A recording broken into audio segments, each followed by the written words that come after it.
gyd yn gwybod pwy di Sam Warburton, Dan Bigger, George North, ond ser dyfodol rygbi Cymru sydd wedi gweld yn Llanelli heddiw yng Nghystadleuaeth Cenedlaethol Rygbi'r Urdd.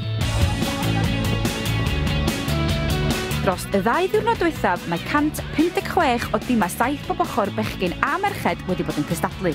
Mae'r safon eleni unwaith eto wedi bod yn hynod o uchel. Catrin, ti'n gweithio'r Urdd, deitha fi beth wedi bod yn mynd ymlaen yn fama heddiw a ddoe. Mae wedi bod yn rili dda, mae llwyth o tîm y merched wedi bod a mae wedi bod yn neis. Fel ni wedi gweld dros y blynyddoedd diwetha, mae'r tîmau, niferoedd o tîmau sydd wedi dod wedi cynyddu, so mae lot fwy o blant yna, hyd yn oed dechrau'r ysgolion cynradd, maen nhw gyd moyn wneud rygbi.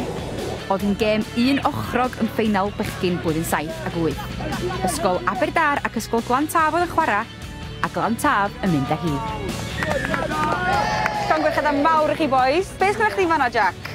Ges i chwarae o'r tournament. Da chi'n hapus, boys? Yeah! O'n i'n clywed bod chi'n dadlu mewn ffordd gwahanol iawn. Llonggwerchad mawr. Gêm agos gafon ni rhwng Preseli a Gwynlliw, ond Preseli oedd yn dathlu ar y diwedd. Llonggwerchad mawr, boys. Da chi'n newid eraill. Da chi'n hapus? Oeddech chi wastad yn meddwl bod chi'n mynd i ennill? O, na, dim ar angen amser yma, oedd yn agos. Dathlu heno? Yes! Y tîmau sydd wedi cyrraedd y rownd derfynol i ferched o dan 15 ydy Ysgol Brodin Efwr ac Ysgol Dyffryn Aman. Ac ar ôl gêm gyffroes, Ysgol Dyffryn Aman aeth y hi, 12 pwynt i ddim. Llonggwerchad mawr genod sut ydych chi'n teimlo? O, gwych. Pawb yn bod hapus yn ei di ennill. Da chi wedi cael lot o hwyl yma heddiw? Yr ennill. Mae'n bod yn dda, ie.